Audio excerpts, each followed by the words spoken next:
Successfully Laravel को जो है इंस्टॉल कर लिया और हमने जो है लारावेल का जो डिफ़ॉल्ट पेज है वो हमने पा लिया है।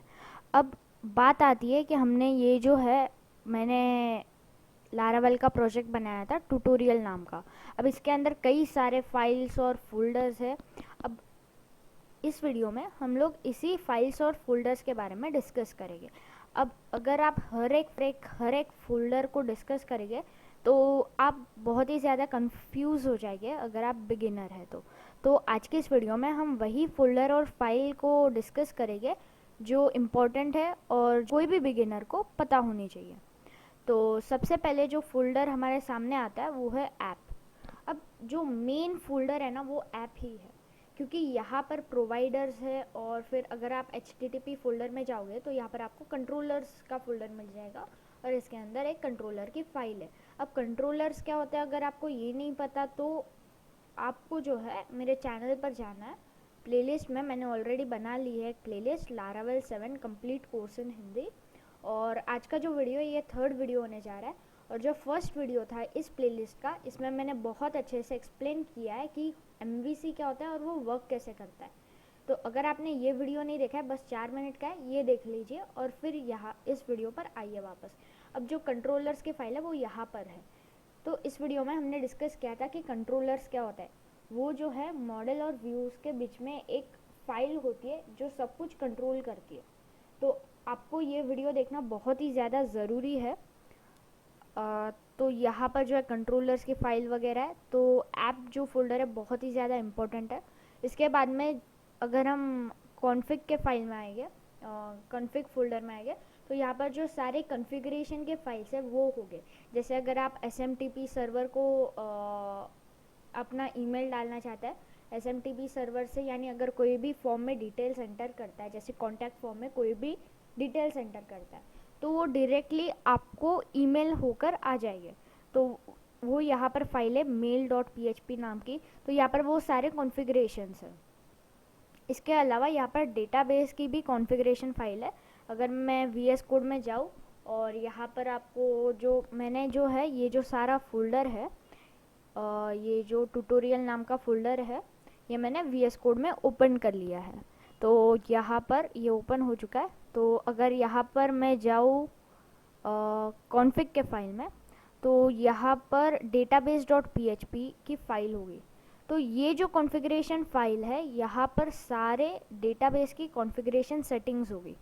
जैसे आप कौन सा डेटाबेस यूज़ करना चाहते हैं, जैसे MySQL यूज़ करना चाहते हैं या SQLite 3 यूज़ करना चाहते हैं, तो वो सारी चीज़ें यहाँ पर होगी।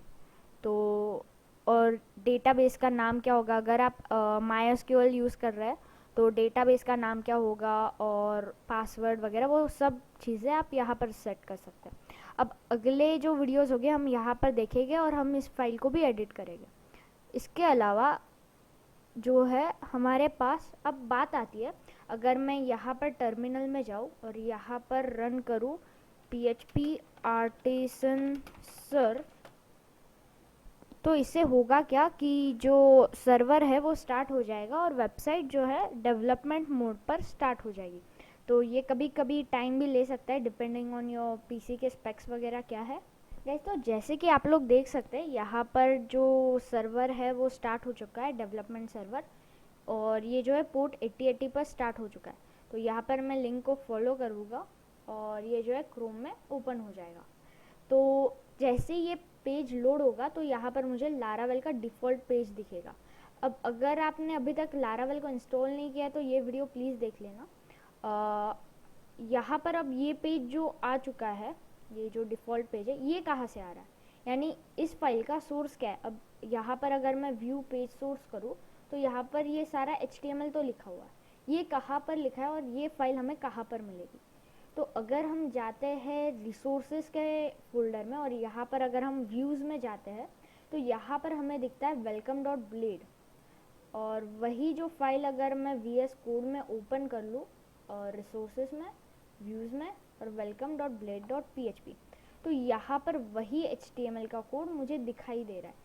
यानी कि ये जो फाइल है जो रिसोर्सेज के फोल्डर के अंदर, व्यूज़ के फोल्डर के अंदर है, वो हमारी व्यू की फाइल है जो अभी रेंडर हो रही है डिफ़ॉल्ट पेज पे। यानी कि अगर अभी यहाँ पर मैं लारावेल लिखा है तो यहाँ पर अगर मैं लिख दूँ टेक विथ ऋषभ, जो मेरे चैनल का नाम है, और सेव कर लूँ इसे, तो यहाँ पर ये चेंज हो चुका है, यानी कि यही फाइल रेंडर हो रही है। अब बात आती है कि ये फाइल लारावेल को कैसे पता चला कि मुझे ये फाइल दिखानी है। अगर हम राउट्स के फाइल में जाकर web.php फाइल को देखेंगे तो यहाँ पर सारे राउटिंग की फाइल्स लिखी जाती है।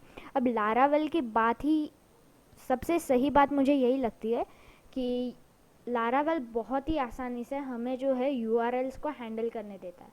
अब यहाँ पर ये जो है स्लैश, यानी कि URL में कुछ भी नहीं हो तो यहाँ पर लिखा गया वेलकम, यानी कि ये जो फाइल है वेलकम। अब लारावेल ब्लेड टेम्पलेट का यूज़ करती है, इसलिए यहाँ पर बस हमने लिख दिया वेलकम, तो इसे पता चल गया कि ये फाइल होनी है। अगर मैं यहाँ पर एक नई फाइल बना दूँ या इसे ही मैं रीनेम कर लूँ, सपोज़ मैं इसे रीनेम कर लेता हूँ index.blade.php के नाम से, और अब अगर मैं इसे रिलोड करूँ तो क्या होगा, तो यहाँ पर मुझे एरर मिल चुका है। क्यों? क्योंकि ये कह रहा है कि वेलकम नाम का व्यू मुझे मिला ही नहीं, क्योंकि लारावेल जो है वो उसने यहाँ पर आके देखा कि यहाँ पर मुझे वेलकम नाम की व्यू फाइल ढूंढनी है, लेकिन उसको यहाँ पर वो फाइल मिली ही नहीं। तो अगर अब मैं इसे इंडेक्स कर लूँ कुछ ऐसे, सेव कर लूँ और वापस से रिलोड करूँ, तो यहाँ पर वो फाइल वापस से आ गई। तो मैं उम्मीद करता हूँ कि आपको ये सारी चीज़ें समझ में आ रही है। अब बात आती है URL की। अब इधर अगर मैं ये स्लैश के बाद में या इधर ऐसे मैं लिख दूँ अबाउट लिख दूँ, जैसे अबाउट, और सेव कर लूँ, और इधर अगर मैं रिलोड करूँ तो ये मुझे बताएगा 404 नॉट फाउंड। क्यों? क्योंकि इस एंड पॉइंट पे यानी इस URL पे तो कोई भी फाइल नहीं है। लेकिन अगर अब मैं यहाँ पर जाऊँ और स्लैश अबाउट टाइप करूँ तो मुझे ये फाइल मिल गई। तो यहाँ पर आ गया आपका URL और यहाँ पर आ गया आपका व्यू फाइल का नाम, और जो जितने भी हमने रिक्वेस्ट यहाँ पर सेंड की वो सारे हमें यहाँ पर टर्मिनल में दिख रहे हैं। क्यों? क्योंकि यहाँ पर हमने सर्वर को स्टार्ट करके रखा था। अब जो है हमने बेसिक फाइल स्ट्रक्चर तो हमने एक्सप्लोर कर लिया। अब अभी भी कुछ ऐसी फाइल्स है जो हमने अभी तक जो मैंने अभी तक आपको इंट्रोड्यूस नहीं कराया है जिससे, लेकिन अभी आपको उन फाइल्स को देखना बिल्कुल भी ज़रूरी नहीं है, क्योंकि आप जो है बिगिनर है। अगर आपको पहले ही ये सारे फोल्डर और फाइल के बारे में बता दिया जाए तो आप कंफ्यूज हो जाइए। तो गाइस आज के इस वीडियो में बस इतना ही। आज के इस वीडियो में मैं वापस से आपको जो है समरी दे देता हूँ। आज के इस वीडियो में हम लोगों ने डिस्कस किया कि कहाँ पर कंट्रोलर्स की फ़ाइल होती है, ऐप फोल्डर का क्या महत्व है, और उसके बाद में जो फाइल स्ट्रक्चर है, कहाँ पर राउटिंग की फाइल्स है, कहाँ पर व्यूज़ की फ़ाइल हमें मिलेगी, और फिर कहाँ पर कंट्रोलर्स की फ़ाइल है, कहाँ पर कॉन्फ़िगरेशन की फाइल्स है। ये सारी चीज़ें हमने आज डिस्कस की। तो गाइज़ आज के इस वीडियो के लिए बस इतना ही। अगर आपको वीडियो पसंद आए तो प्लीज़ गाइस इस चैनल को सब्सक्राइब कर लीजिए। अभी तक सिर्फ 417 सब्सक्राइबर्स है। अगर आपको कोई भी बीच में डाउट्स वगैरह आता है तो प्लीज़ नीचे इस वीडियो के नीचे कमेंट कर दीजिए, और मैं आपको गारंटी देता हूँ कि वो जो कमेंट है, वो जो डाउट मैं उसको आंसर करूँगा। तो गाइस थैंक्स फॉर वॉचिंग।